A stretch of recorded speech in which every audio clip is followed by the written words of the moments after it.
Welcome back, listener land. You have found To All the Cars I've Loved Before, your authoritative podcast on automotive nostalgia, where every car tells a story and every car has a culture.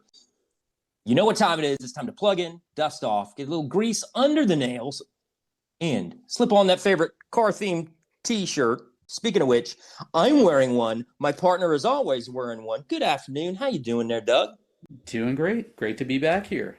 All right, so I can't read the shirt. What you got? So it says Rich Rebuild. Yeah. Rich has a YouTube channel. I think I saw that he wrote a book recently. He does the craziest, coolest, kind of like Speedy Cop. Yeah. He took a, Dodge Charger SRT with a big V8 and took the body off and put a Chrysler minivan body on top, for example. Well, yeah, okay. He's converting cars from gas to electric. He's done about everything. And so the show is called Rich Rebuilds on YouTube. Hoping to have him on in a future episode. Reading my mind. I was Rich just Benoit. about to ask. Benoit, fantastic. Yeah. We will reach out. And let's see. Okay, so my shirt is not as colorful. I think this is this script is so stylized. I don't know if I can read. I think it says Fast and Furious here. And I got this at Walmart for about $3 in Orlando. And you know, I'm a huge fan of cut rate clearance rack t-shirts. They can say just about anything and I'll wear them. You have been busy, in addition to buying t-shirts and chatting up YouTube celebrities. You've been under the hood yet again, as busy as you've been at work. So let's hear what you've been doing recently. Well, let's see. The DeLorean's still in the shop, but I should have it back in a couple weeks. Okay. So I've been taking advantage of the extra garage space. For listeners of the show who haven't heard, so I have a 1990 Nissan 300ZX 2+2 that I bought in, I think, 2018.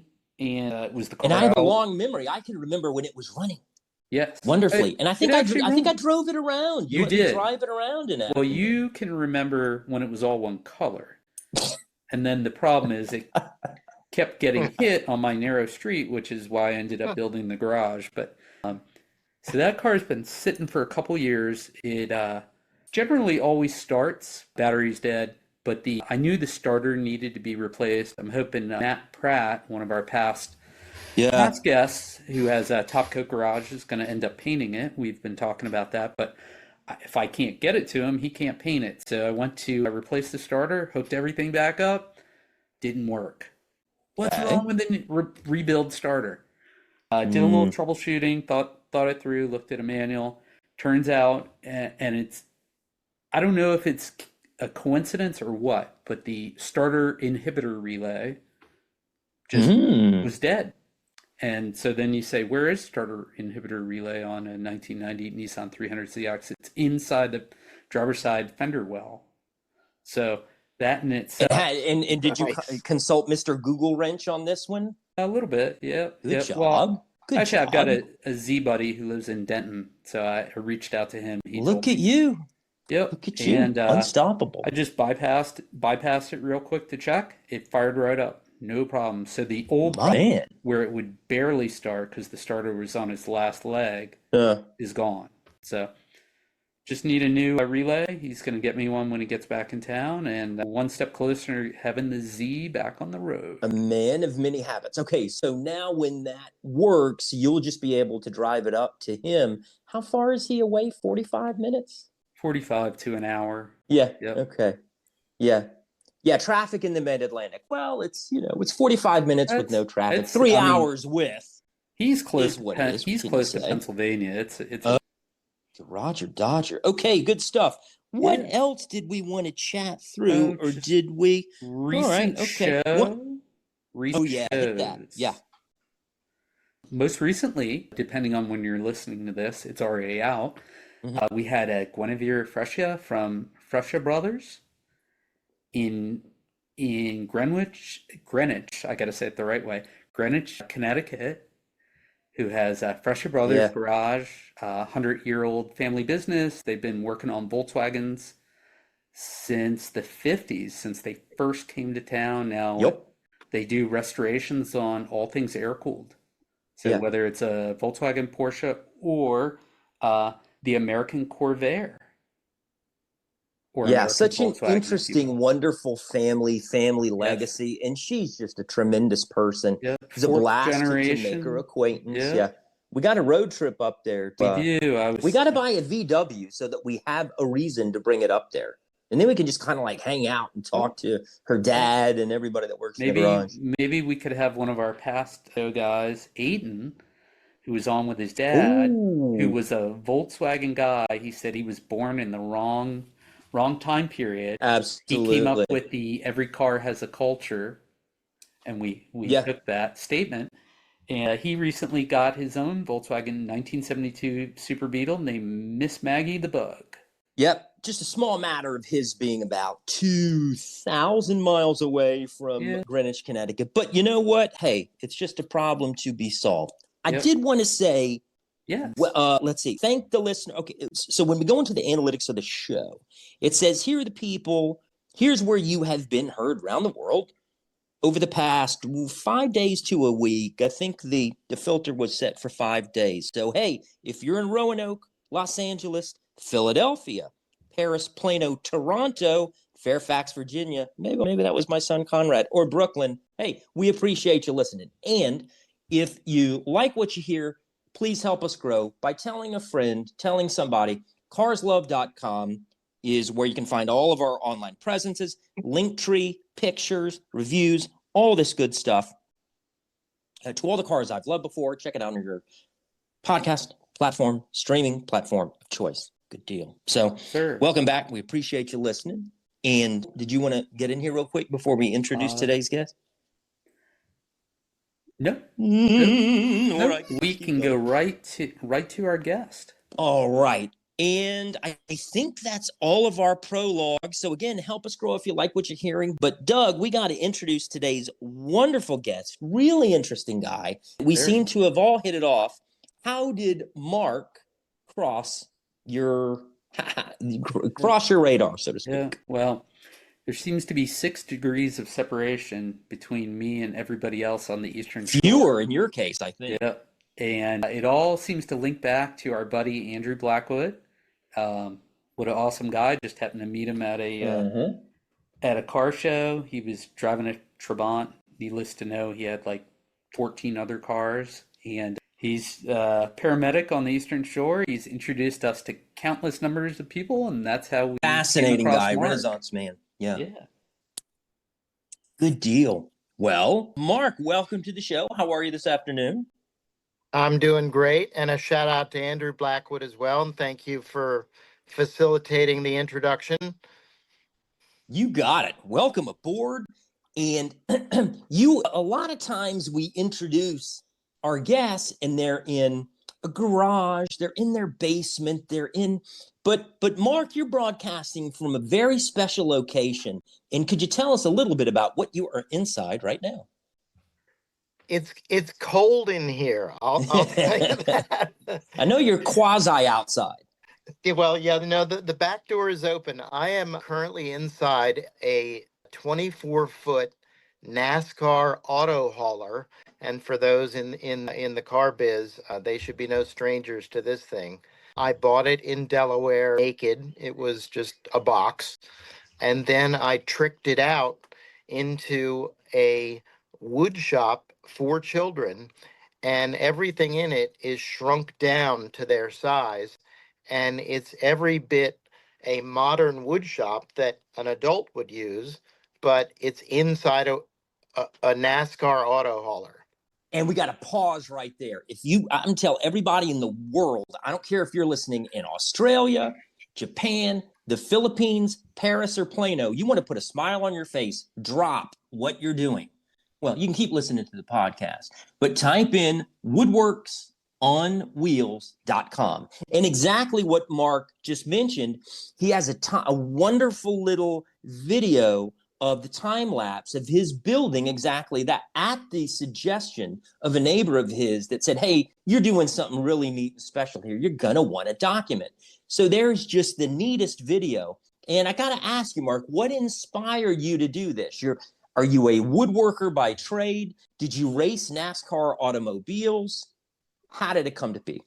None of the above, actually. Uh, Woodworking is a hobby that was in the basement of the home growing up. My father was a NASA engineer, an aerospace Oh, engineer, wow. and he tinkered in a wood shop as a hobby, and he let me use all of his tools. So woodworking is a hobby. As a career, it's colorful. I've been in the travel business. I spent decades in the pharmaceutical industry, and then when I decided to retire, I wanted to return to that hobby of woodworking. And so I learned it in high school. I did it at home. They've taken it out of most of the schools, woodworking. Yeah. So I thought, since I learned it as a kid, maybe I could bring it back to the kids. And I didn't really want to do it in a building. I thought that was a little boring. And I wasn't ready to tackle the school system and put it back in the school system. So I thought, why not put it on wheels? And so I bought a NASCAR auto hauler, and I built it out. It took about 3 months, 3 or 4 months, and it's beautiful inside. You'll have to come have a look. But I take 6 kids at once, and we build anything they'd like to build. It's just great in here, and it is on wheels, and I trailer it anywhere it needs to go. Yeah, and I know that yeah, exactly. So you're able to now. There's a video component to this. Is there any way that you could walk us around just a little bit so that anybody who's seeing this, or will I Why don't upset we the try balance this? of the? I'm going to step outside the trailer, and I'm going to turn the camera around, and I'll So good, pretend so good, you're a guest coming through the front door. How about that? Awesome. perfect. All right, let's try that. He's You'll done get a this view of before. my backyard. It's a Love it. beautiful spring evening. And here we go. Look at that. There's my 20-year-old Ford Ranger. Love You it. guys like those? That's a Great vehicle. 2006 Ford Ranger. And And here there we it go. is. Got the Maryland flag, Yep. greatest flag in the world. It's a Looks beautiful like a medieval flag. coat of arms. Yes. Can you guys all see this? Yes. Yes. Yeah. Okay, so you're a kid and you walk up and you think it's a trailer, or you're a parent and you open up the red clip and in you The come. Now, velvet by the way, rope. I just came back from an event, so everything's a total mess. You can see the racetracks are stacked in here. Love it. Love But it. here we go. In front of you are 5 stations, and each kid gets their own toolbox, and they don't share anything. They're all adult tools, and they conceive of and they build whatever they'd like to build. And this is what it looks like. Here's the front of the class, and that's what it looks like out the back. Yeah. Yeah. I love it. And you can see, and you got to go to his website and see the video. It shows him building this entire project from the ground up. But each child has their own little spot on the Yeah, like workbench. And so they're here's number elbowed. 5. Yeah. Here's number 4, number 3, number 2, and number 1. Here's the way they're set up. Each kid gets their own station, and the toolboxes, it's a little hard to see because they're put away, but they're Yeah. underneath there. There's 5 of them if you can see them. Yeah. You've done real well shoehorning a lot of utility into a small space. And when you say NASCAR trail, that'll give you an idea of how long did you say it was? Was it 20 or 25 feet? This is 24. Yeah, ton of space. Ton of Yeah, space. and So, yeah, go ahead. Long. I'm coming back. All right. And the one thing that you tease just a little bit, perfect segue, is you said there was a racetrack inside the car, not really a nod to the NASCAR theme. It has to do with the Pinewood Derby. And the Pinewood Derby inspired event that Mark helped children build little cars to. And I have 3 sons, and so they were in the scouts and we raced the Pinewood Derby. But could you tell us just a little bit before we kind of go back in time and talk about the cars of your youth, Mark? Could you speak a little bit about how that event inspired you to help the kids make cars, and you made a track, and could you walk us through that? Sure. I've been doing some work with a group in Easton, Maryland called the Academy Art Museum. They have their own kids program. They asked me to help them out conceiving of some activities for the kids. And I suggested that we bring the racetrack, which I have, for wooden cars. And we built wooden cars and we raced them and they loved it.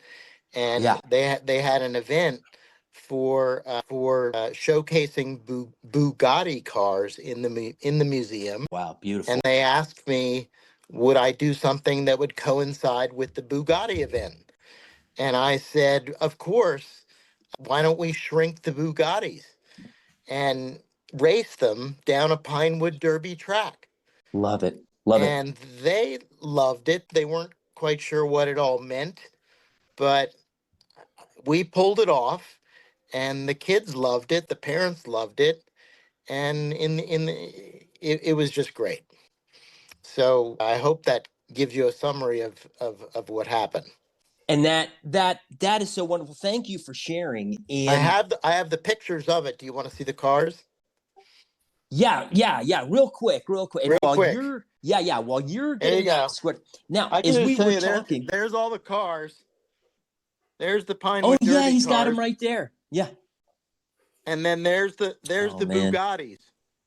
Fantastic. 3D printed. Fantastic. Yeah, 3D printed. Now 3D printed Bugattis. you're not able to do that now.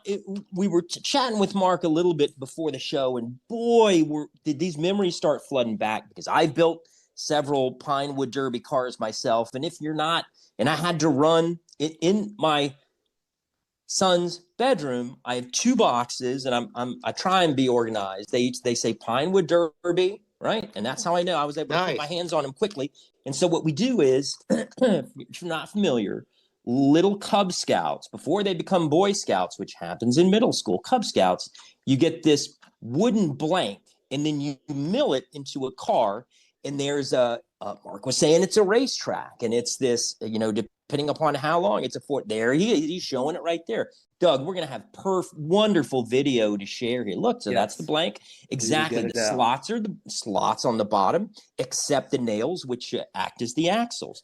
And so I have probably half a dozen cars here. I'm going to hold them up. You're not going to be able to see them here.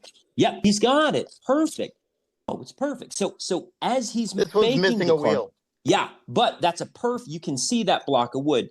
This was my son's car that won our locals, which brought us to regionals, which is surprisingly kind of, it's kind of a Bugatti looking automobile here. Okay, what did you guys call it? Bugatti inspired racer. I put kind of a blower on the hood. Batmobile. Yeah, Batmobile. It's got put a blower on the hood. These are the xylophone weights that you put underneath. And as a little secret, if you want your car to go really fast down this, for those dads whose sons are going to be doing this, you put the weight in the back. You put see how it's thicker in the back here. You put the weight on the bottom, and that will help it as it bottoms out down that big incline, and it kind of goes straight. That weight, if you've really ground down the axles and put in enough graphite, it will just fly. And so this was the best. It's got kind of this Tron identity disc. So it's a Bugatti Batman Tron Roadster. We got out. We went to regionals a few times, but okay, enough geeking out about the Pinewood Derby, and we have to step in the time machine and take Mark way back to his youth. Yeah, let's talk about your first car, Mark. What was it? How'd you get it? What happened to it? The first car that I owned, or that my dad, was kind enough to gift me. I would say the one your dad was kind enough to gift you, right? That's what fathers are for. Let's go with that. My father went to the dump and got a car from the dump, and he took it to the high school auto mechanics class and told them, I believe he bought the car for $35. And it was a 1963 Mercury Comet Capri with 3 on the column. Three on the tree. 3 on the tree. Yep. Yep. So do you know the car? I was looking it up beforehand, and it is very closely related to an Edsel. I Yeah, don't know if you knew that. it is. It's not the prettiest car, No. which might have been why it was in the dump, but he bought it for 35 bucks, took it to the auto mechanics class. Now remember, this is the mid 70s, and he told them to get it running and he would buy it back. And he did. I don't know whether it was $100 or something like that. And Nice. that's the car he gave to me. It was road rash, rusty, and it wasn't the prettiest thing in the world. Somebody's walking along. Here we go. And they couldn't get the starter pin to work. So it would take a paper clip to start the car. I've never heard that. That is Speaking of just starters, beautiful. Yeah, and the car, the car was just fabulous. It didn't have power or anything. Big benches, and you had to turn the wheel 100 times to go left or right. And it was just a great, great starting car. But it was hideous. And then a friend of mine crashed it, and that was the end of it.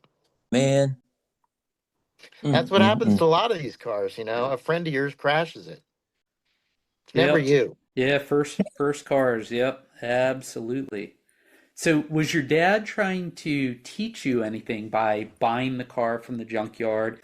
I mean, your dad was very smart to take it to the auto shop, but was he trying to inspire something with you that you can think of? Maybe he knew we were going to crash it because he made us repair it uh, before we then sold it again. So we learned all Oh, about how to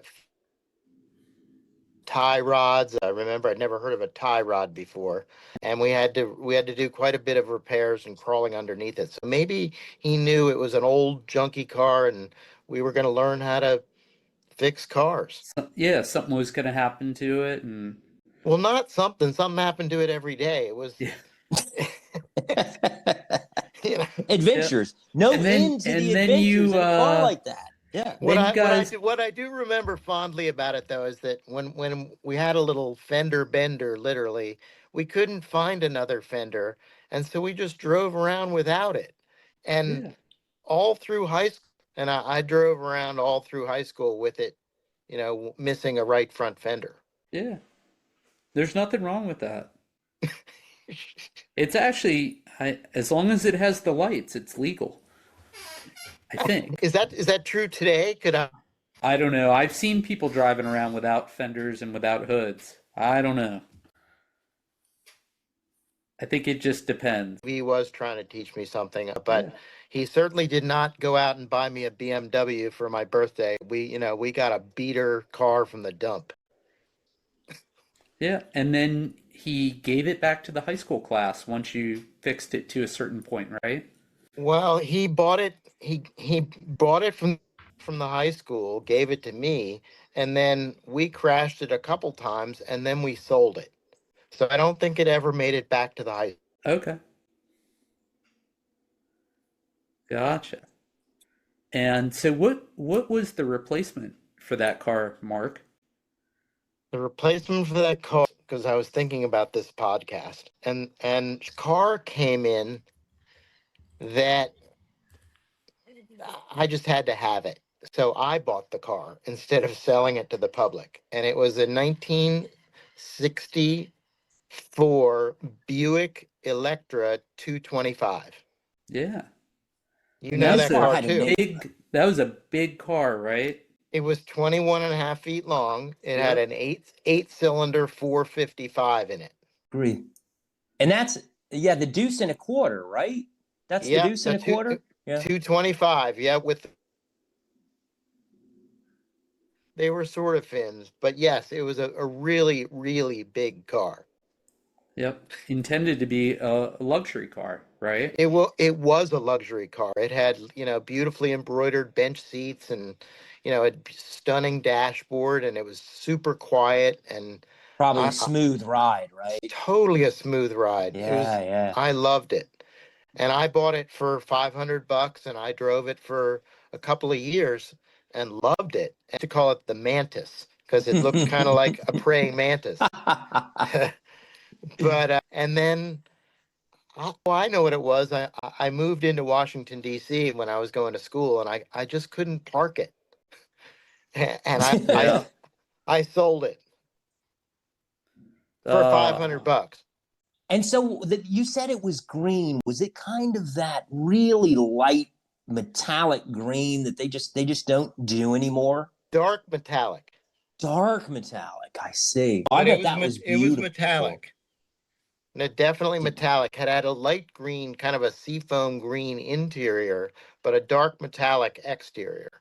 That green. Sounds so unique. That sounds beautiful. Sorry, Doug, you were saying something. No, I just no. wanted to hop in. I loved it. That was beautiful. Yeah. Yeah, I can imagine. Yeah. You know, the other one, the Comet Capri, you know, not so much, but the Buick Electra 225, it was a 1965 and it would be in a show today because it was great. I never thought I'd miss a car, but that one I missed. Yeah, and probably preparing for this podcast took you back to the car, right? Thank you for saying that. I was going down memory lane. I mean, I'll rattle off a few that I might have missed. I had a Dodge Dart that had a push button transmission. Push button automatic, yeah. It was kind of on the left-hand side, like elevator buttons or something. Yeah. Let's see what else I had. My parents had a VW Bug, which was in the 1960s, and that they used until the floorboards rusted out completely. They had a Rambler station wagon with the wooden panels on the side. Oh, yeah. Nash Rambler. You don't see those much anymore. No, you don't. You don't. What I was going to say, I wasn't sure that I was a car person, and then when I thought about this podcast, as a little kid, I raced HO scale cars. Okay. You're familiar with those? Mm-hmm. And then my older brother somehow got to race slot cars. I loved those. I loved my set. I still have a car floating around here somewhere from my slot racing set. Yeah. Little tiny HO set. It was like a darn oval that just went around. But you know, we were so hooked on the darn thing that we'd save up every penny we had and buy straightaway pieces and keep connecting them until we could send a drag strip across the whole basement floor with those 1-inch HO cars. And it's again, like you say, the turn on in that video of the kids making a wooden car and racing it. When you're that little and you're racing a car that's 1 inch long, it doesn't matter. Your imagination just goes to this place. Said.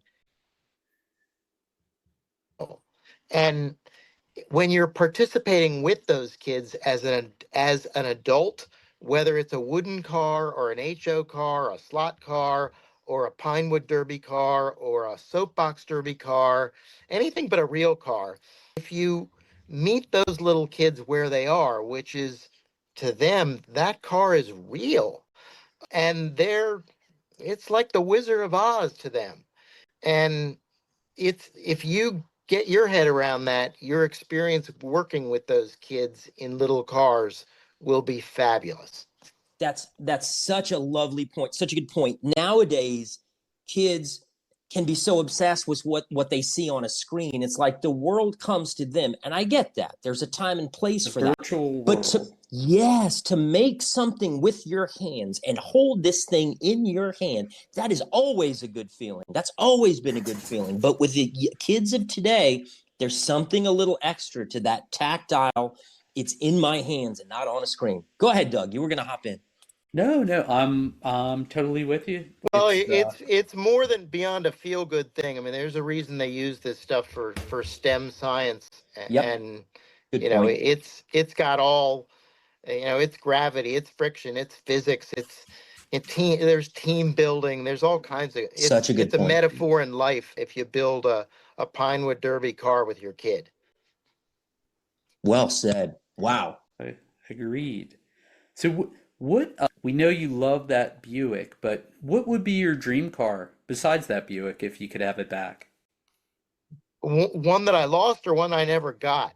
Uh, how about one you never got? I'm gonna get it. I was gonna say it's the Bugatti, but no thanks. I, yeah, I wouldn't turn down. But as a Yeah. dream car to tool around in, um, it's a Triumph TR3. Okay. Yeah, I think James McRae is restoring one of those in Easton for one of his customers. I think I Wow. might have seen it. Is it like Hunter Racing Green? Mm, I'm not sure It what might be color it now. is It might be yet. now. It was Yeah. primer last time I saw it. Okay. Well, the Triumph TR3s and TR4s, I like the threes with the little scoop on the front. They're very small. They're tiny. Yep. But I just think they're cool looking. Absolutely. And that would be my dream little toy sports car. I don't own a sports car, frankly. Like I said, I never saw myself as a car guy. I got a 20-year-old pickup sitting in the driveway, and I have no car collection. My car collection are made of wood, and they're 3 inches long on my desk. I don't have a garage full of cars, but I soon will. I am going to sponsor a racing team for the real soapbox derbies, and we're going to take some kids that otherwise would never have a chance to do something like this, and we're going to train them to race, and we're going to build the cars, and we're going to win in Federalsburg on the Eastern Shore, and then it's on to Akron, where we'll win there.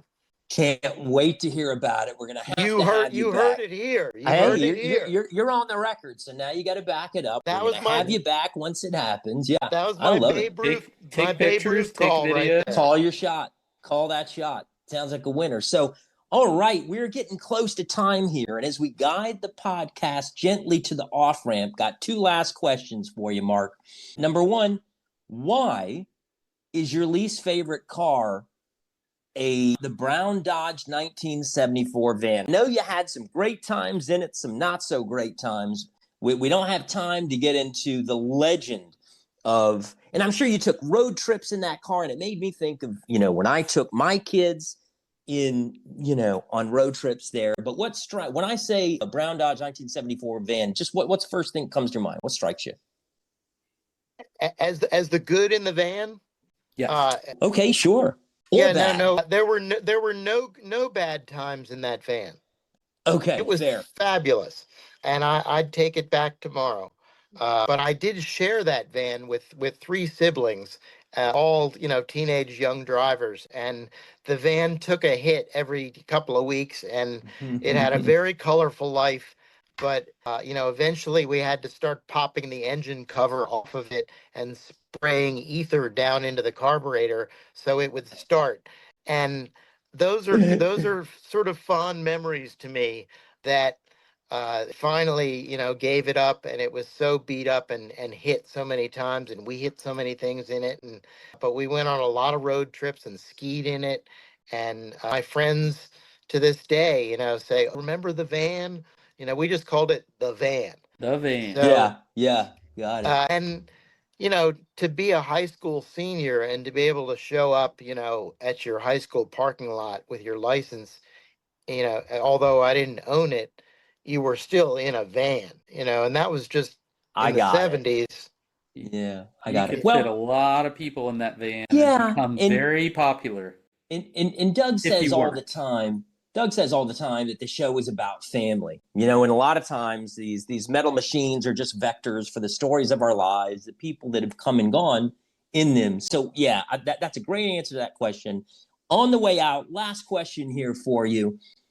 We asked, are there any causes that are important to you that we can share? And you wrote something I thought really interesting. You wrote, support the arts, trades, and make them available to everyone. There's a little bit of a callback. What you were talking about, your mission to bring woodworking to the children. What else strikes you about that statement?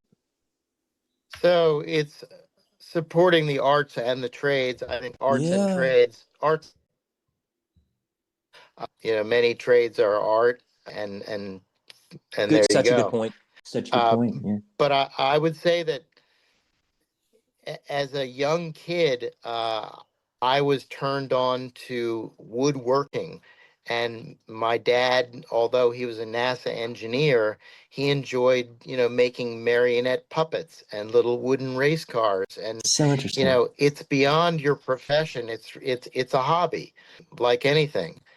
So, and your question again was, No, I just how you I think it's very interesting how you brought them together. Like you as a young person were in high school, and you took this shop class, this okay. woodworking So, class, and then but I yeah, thought you now I see where you're going. So yes, so as a little kid, I loved watching my father tinker in a wood shop.